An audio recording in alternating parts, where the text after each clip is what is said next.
बचाओ, अम्मा बचाओ, अम्मा बचाओ।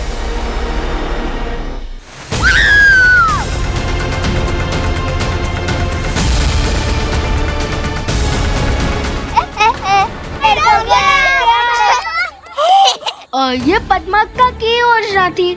उसी ने कहा था कि ये तिलचट्टा भेड़िए से बहुत डरता है। चलो मिलकर भेड़िए की आवाज निकालकर इस तिलचट्टे को डराते हो और तुम डर गए। चेहरा तो देखो कैसे पीला पड़ गया है भय के मारे। चुप, एकदम चुप। ये कोई तरीका है ठिठोली करने का? लज्जा आनी चाहिए तुम सबको।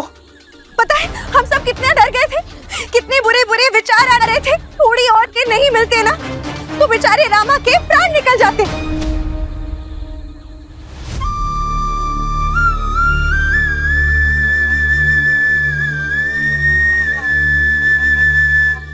हमें क्षमा कर दो रामा, हमसे भूल हो गई।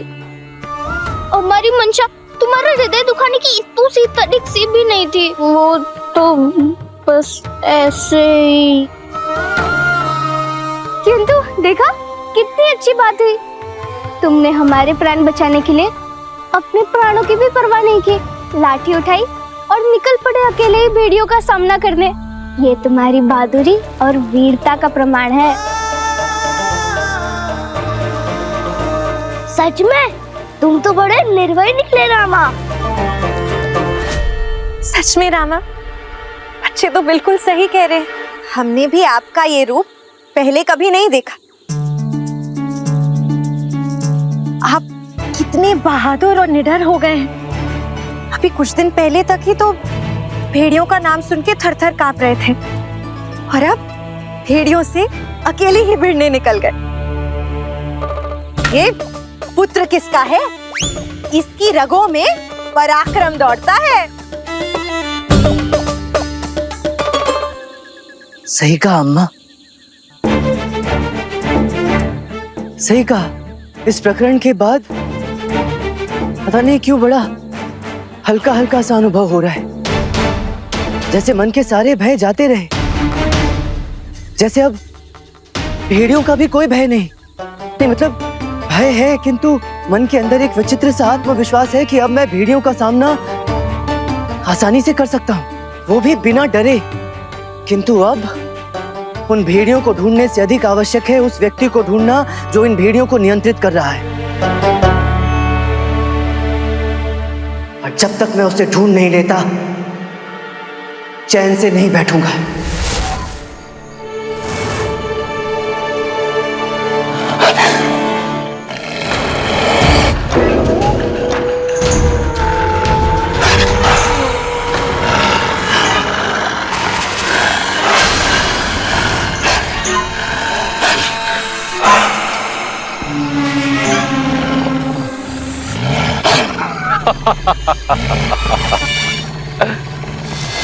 तो ये है हमारे पालतू गुलाम।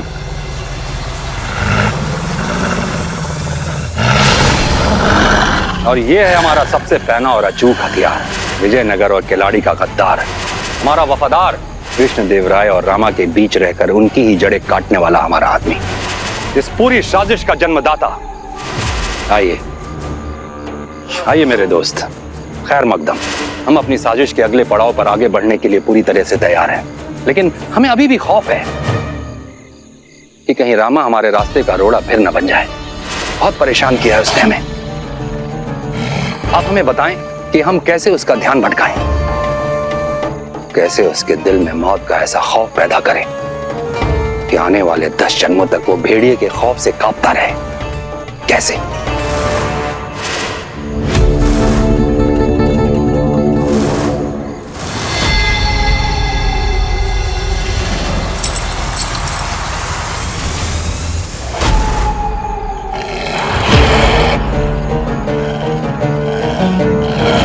ये पायल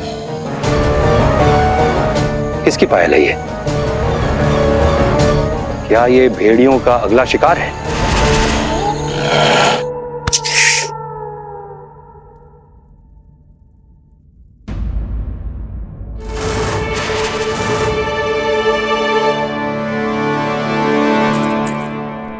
पायल?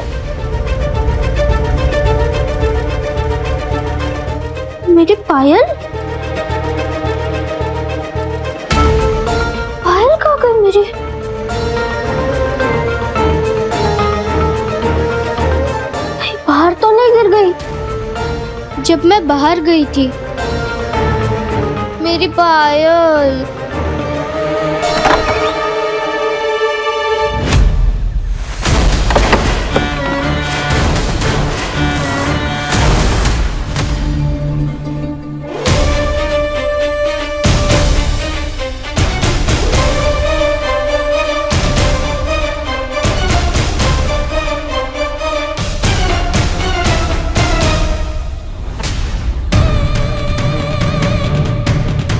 शिकार जाल में फंसने के लिए खुद ब खुद तड़प रहा है।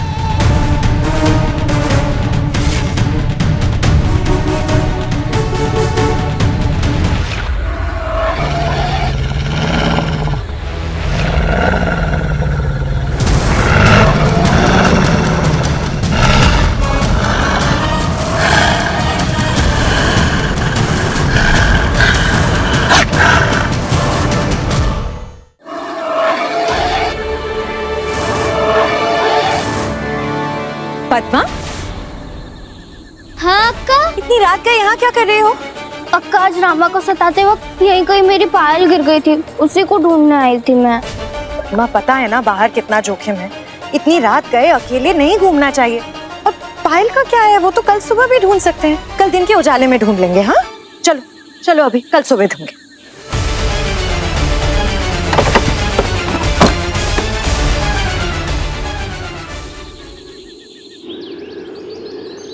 महामंत्री तिमारुसु जी, क्या सूचना है वीडियो के गतिविधियों के विषय में? कोई नया हमला, प्रजा में जान माल की कोई हानि? नहीं महाराज। तो महाराज, बिना विलंब किए दरबार की कार्यवाही आगे बढ़ाते हुए उस मुख्य षड्यंत्रकर्ता के रहस्य से पर्दा उठाने की प्रक्रिया आरंभ करते हैं, जिसमें हर संदिग्ध को अपने बचाव में सफाई देने का पूर्ण अवसर दिया जाएगा। और इस कार्यवाही को आगे बढ़ाने के लिए न्याय के इस दरबार में मैं सर्वप्रथम बुलाना चाहूंगा राजकीय सफाई कर्मचारी अदोनी को।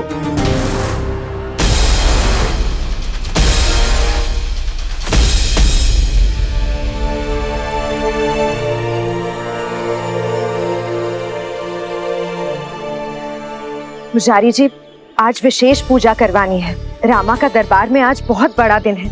वो एक बहुत बड़े प्रकरण का खुलासा करने वाले हैं। आप माँ से प्रार्थना कीजिए कि वो अपने लक्ष्य में सफल हो जाए।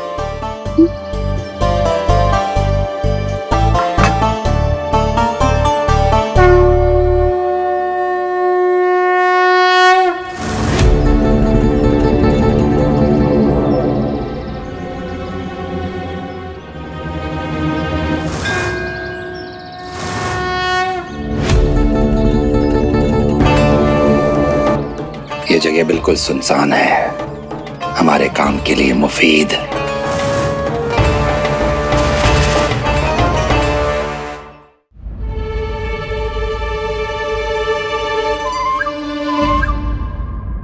मुझे पता है। क्या पता है? आप इस प्रकार मेरे पैरों की तरफ क्यों देख रहे हैं? क्यों देख रहे हैं?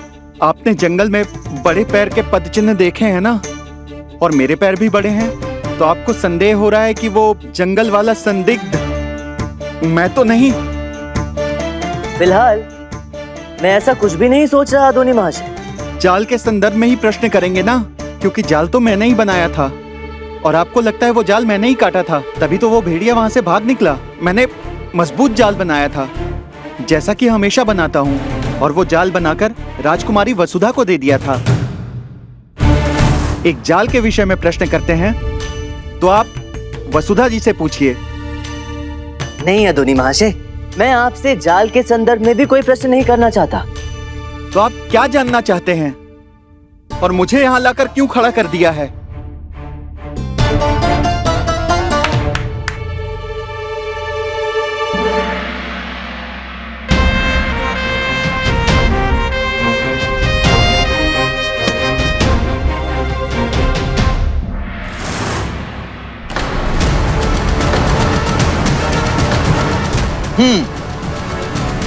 इस सोने के सिक्के से भरे पात्र को जानते हैं?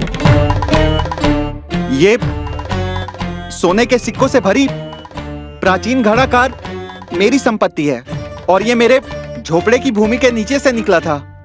आप झूठ बोल रहे हैं। आप सरासर झूठ बोल रहे हैं क्योंकि ये पात्र आपको आपके घर की भूमि के भीतर गड़ा हुआ नहीं मिला था। ये आप कैसे कह सकते हैं? क्योंकि ये कोई भी प्राचीन खजाना नहीं है।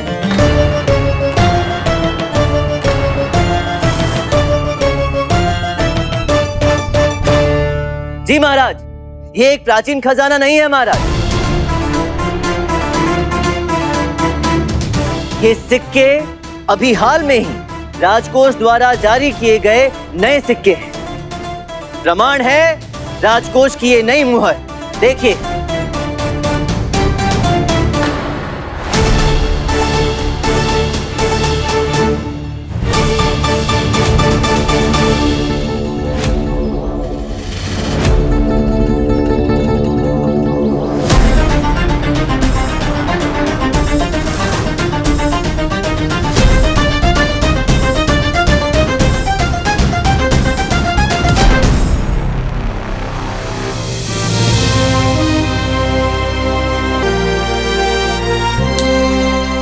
तो अब क्या आप दरबार को यह बताने का कष्ट करेंगे कि ये सिक्के आपके घर की भूमि के भीतर पहुंचे कैसे?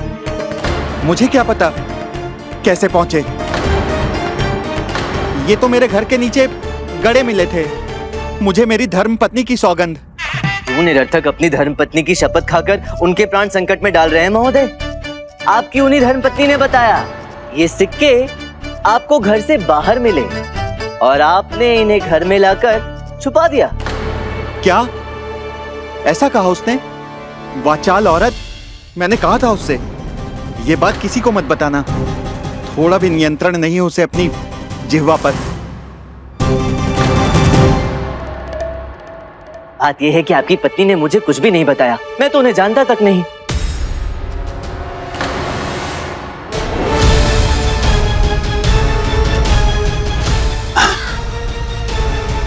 अर्थात आप मुझसे झूठ बोल रहे थे?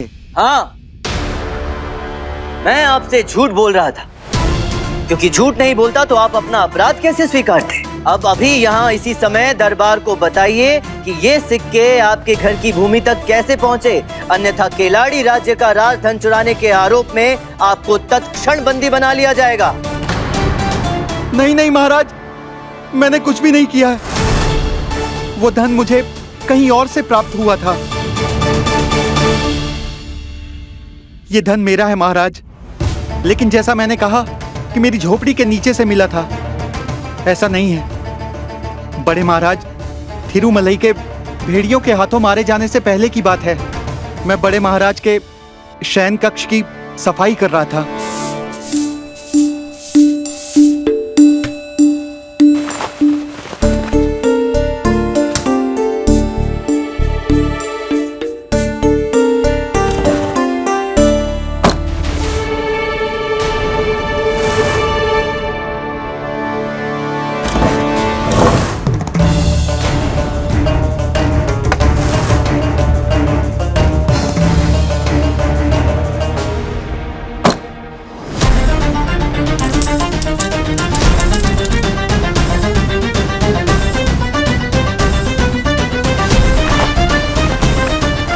मैंने ये धन चुरा लिया और एक झूठी अफवाह फैला दी कि ये धन मेरी झोपड़ी के नीचे मुझे गड़ा हुआ मिला था, ताकि ये धन जब मैं खर्च करूं तो किसी को मेरे ऊपर कोई संदेह ना हो। और वो बड़े महाराज के साथ भेड़ियों वाली खूनी घटना घट गई और वो मारे गए। उनके कक्ष से चुराए हुए धन के अपराध बोध से मैं मुक्त नहीं हो पाया। उस चोरी के पछतावे ने मेरा सुख चैन छीन लिया। अच्छा, तो वो आपका अपराध बोध था जिस कारण आप इतने निराश और मुरझाए मुरझाए दिखाई देते थे। अब समझ में आया गुरुवर, इतना धन होने के पश्चात भी ये इतने दुखी, इतने उदास क्यों दिखते थे? आप एक बात बताइए। एक क्षण पंडित रामाकृष्णा, एक क्षण। हम यहाँ भेड़ियों का रहस्य जानने के लिए बैठे हैं या दुनिया भर के पाप पुण्य का लेखा जोखा लेने? अपना तो समय नष्ट कर ही रहे हैं आप, साथ ही साथ हमारा पूरे दरबार का भी समय नष्ट कर रहे हैं महाराज। ये समझाइए ने महाराज, ये तो हम समझाएंगे ने। अपने साधन से, अपने तरीकों से। हाँ, गुरुवर, किसी भी अपराध की जड़ तक संभावनाओं के मार्ग से होकर ही पहुंचा जा सकता है। आप एक बात बताइए, क्या ये नहीं हो सकता कि इन्होंने अपनी चोरी को छुपाने हेतु बड़े महाराज तिरुमलाई की हत्या करने की ठान ली हो और फिर बहमनियों की सहायता लेकर महाराज तिरुमलाई की हत्या करने के पश्चात उसे भेड़ियों का कारनामा सिद्ध कर दिया हो? बहमनी तो खुशी खुशी इस कार्य के लिए राजी हो गए होंगे। वो तो रहते ही हैं विश्वासघातियों की खोज में। किंतु पंडित रामाकृष्णा, इससे ये सिद्ध कैसे हो जाता है कि ये जो धन है ये महाराज तिरुमलाई का ही है? अब महाराज तिरुमलाई तो है नहीं जो हमें ये बताएं कि ये जो अदोनी कह रहा है वो सत्य है कि नहीं। इसका प्रमाण क्या है कि ये धन जो है महाराज तिरुमलाई का ही है? प्रमाण तो हम स्वयं हैं गुरुवर। महाराज, ये धन हमारे स्वर्गीय बड़े भाई थिरुमलई का ही है। सत्य कहें तो हम नहीं चाहते थे कि ये बात जग विदित हो। स्वयं हमारी बहन राजकुमारी वसुधा ने हमसे कई बार प्रश्न किया कि हमारे बड़े भाई थिरुमलई के होते हुए पिताजी महाराज ने हमें किलाड़ी का सम्राट क्यों चुना, किंतु हमने ये राज उन्हें भी कभी नहीं बताया महाराज। किंतु आज बताना होगा ये सत्य। आज हम विवश हैं।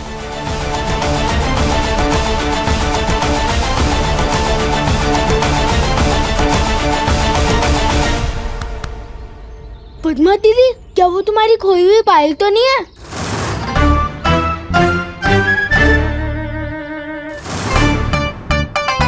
अरे हाँ, ये तो मेरी पायल है।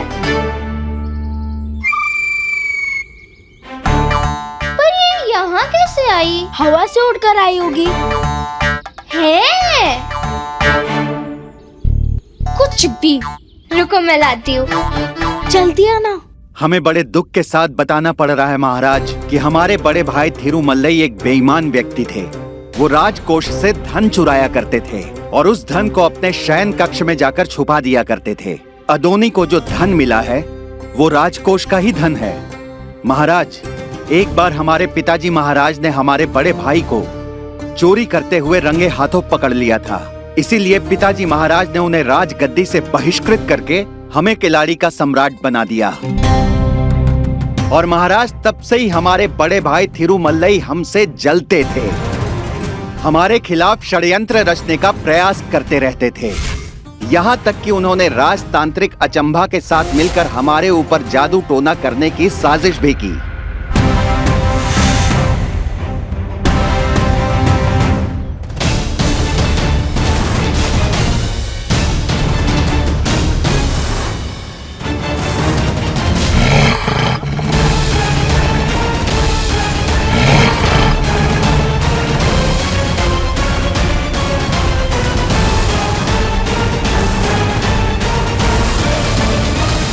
पता था हमें कि सारे फसाद की जड़ यही है, ये तांत्रिक खंबा अचंबा। गुरुवर, बस बस बस पंडित रामाकृष्णा, हटिए सामने से, आप हटिए। आगे प्रश्न हम पूछेंगे इस अचंभे से। हम जैसे तांत्रिक का अपमान करने के बारे में आपने सोचा भी तो भभूत मारकर भूत बना देंगे और हमारे दरबार के सामने जो बरगद का पेड़ है ना, उस पर आपको उल्टा लटका देंगे। आपको पता नहीं है हम क्या कर सकते। चंभे, तुम्हारे जैसे तांत्रिकों को यह तथाचार्य 4 हरी मिर्ची और नींबू में बांधकर अपने द्वार पर लटकाता है, भभूत से डराता है हमें। तुम ही हो वो असली विश्वासघाती जिसने बहमनी के साथ मिलकर ये सारा प्रपंच रचा। प्रमाणित करिए अपने इस घटिया आरोप को। प्रमाण है अचंभा महोदय।